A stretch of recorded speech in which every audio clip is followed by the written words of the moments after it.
नमस्कार दोस्तों। बांग्लादेश के प्रधानमंत्री को कल इस्तीफा देकर के देश छोड़ के भागना पड़ा।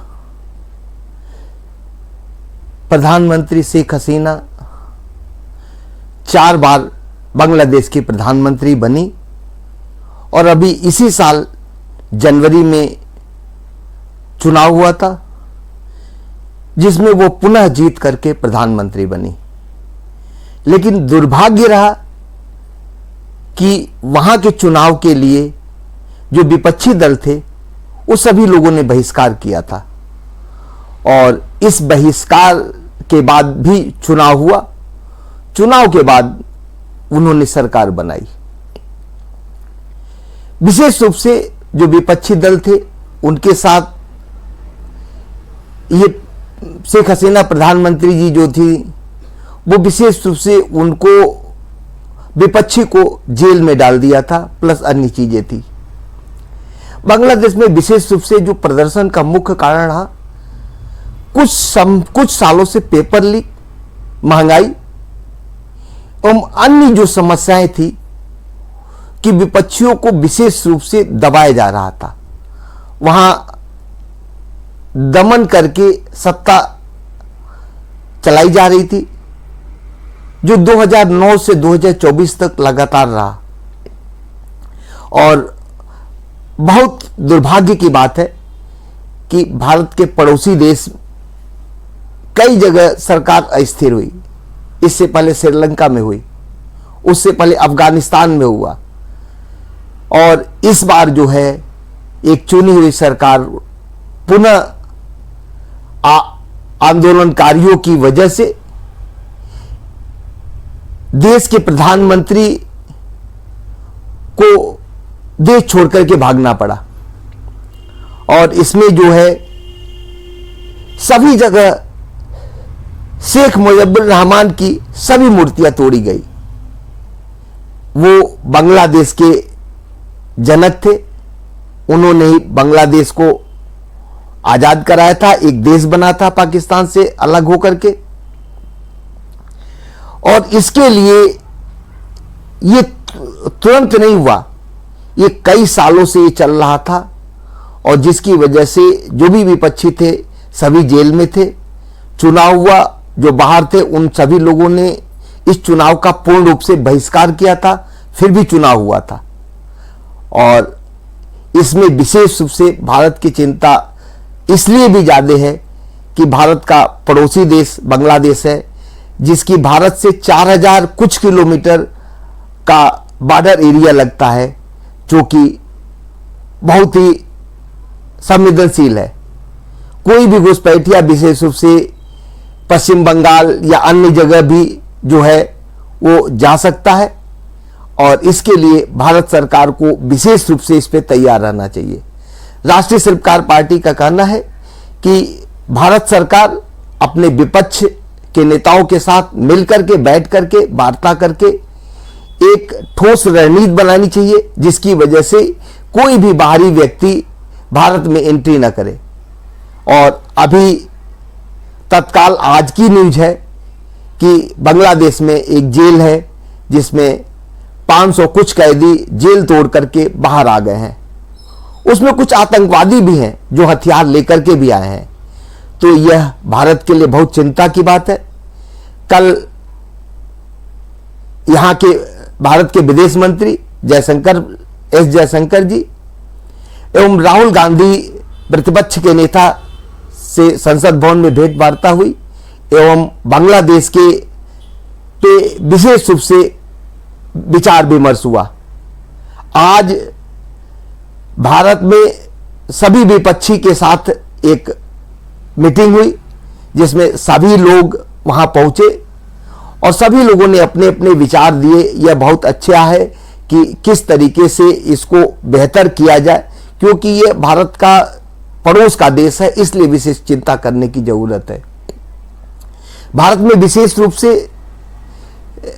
अस्थिरता पड़ोसी देशों के लिए, जब भी कोई पड़ोसी देश में कोई दिक्कत होती है तो उसके पड़ोसी देश में उसका चिंता जायज है कि कहीं से उनकी दिक्कतें किसी दूसरे देश में वहां के लोग घुसपैठ न करें, क्योंकि बंगाल में विशेष रूप से वहां बॉर्डर लगता है और बांग्लादेश में आज के समय पूरा जो है आंदोलनकारी पूरे ढाका में एवं अन्य जगह पे पूरा कब्जा कर लिए हैं।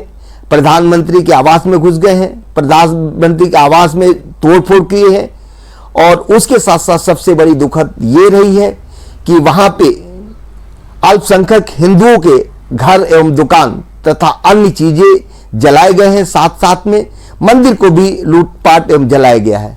ये बहुत भारत के लिए बहुत ही शोचनीय है। इस पे विशेष रूप से वहां की जो अंतरिम सरकार बने उस पे भारत को विशेष रूप से उनसे संपर्क करके अपने देश के हिंदुओं एवं अल्पसंख्यकों की रक्षा के लिए बात करनी चाहिए और उनको सुरक्षा प्रदान करानी चाहिए, क्योंकि ऐसे तो बहुत दिक्कत होगी। इस तरीके से तो आंदोलनकारी अगर फूकेंगे, वहां पे काफी लोग भारत के हैं जो छात्र भी हैं प्लस अन्य लोग हैं वहां पे फंसे हुए हैं, और जो कि भारत उसके लिए विशेष रूप से वार्ता कर भी रहा है और उसको सभी लोगों को यह है कि सुरक्षित रखा जाए वहां पे। और वहां से शेख हसीना जो प्रधानमंत्री थी उन्होंने इस्तीफा दे करके कल भारत में उन्होंने अपना शरण लिया भाग करके, और भारत में गाजियाबाद के हिंडन एयरपोर्ट पे वो उनका विमान लैंड किया और वो एनसीआर में है कल से। और आगे की योजना बनाई जा रही है कि वो कहां पे शरण लेंगी, क्योंकि भारत से उन्होंने अपनी शरण की कोई अपनी निवेदन नहीं किया है और अभी पूर्ण रूप से ये नहीं हो पा रही है कि वो लंदन जाएंगी या कहां जाएंगी। अभी कोई देश जो है उनको अभी लंदन में भी उनको अभी कोई अनुमति नहीं मिली है। तो इसलिए सभी बहुत विचारणीय है और इसमें विचार करके जो भी चीजें हो रही हो इसमें आगे रोकथाम हो। ये कुछ दिनों से जो प्रदर्शन चल रहा है इसमें बांग्लादेश में 300 से अधिक लोगों की मौत हुई है। आगे भी विशेष रूप से जो प्रदर्शनकारी हैं वो हर जगह कब्जा किए हुए हैं, हर जगह जलाए जा रहे हैं, मकान जलाए जा रहे हैं, ऑफिसें तोड़ी जा रही हैं, प्रधानमंत्री का आवास में घुस करके तोड़फोड़ हुई है, वहां से लूटपाट हुई है। यह बहुत ही शोचनीय भारत के लिए। राष्ट्रीय शिल्पकार पार्टी भी भारत सरकार के निर्णय के साथ अपने आप को संबद्ध करता है कि जो भी निर्णय करेगा वो देश हित में होगा और बेहतर तरीके से आज किया भी जा रहा है और सभी लोग एक्टिव होकर के इसके लिए मीटिंग चल रही है, जिसमें सर्वदलीय है, जिसमें विपक्ष के नेता हैं, सरकार के मंत्री हैं, माननीय राजनाथ जी हैं, माननीय गृह मंत्री जी हैं, एस जयशंकर जी हैं, अन्य जो भी हैं इसमें कैबिनेट मंत्री, सभी लोग इस पे निर्णय अपनी लेंगे और राष्ट्रीय शिल्पकार पार्टी उन सभी निर्णयों को का स्वागत करेगी और उनका समर्थन करेगी, क्योंकि ये देश हित में बहुत जरूरी है कि बांग्लादेश की कोई भी दिक्कत भारत में न आए, भारत में वहां से घुसपैठी न करें। अभी जो 500 कुछ कैदी जो भागे हैं जिसमें कुछ आतंकवादी हैं, इस पर भी विशेष ख्याल करना चाहिए विशेष रूप से सुरक्षा के लिए कि कोई भी आतंकवादी कैदी भारत की तरफ न आए, क्योंकि वो हथियार लेके भी आए हैं।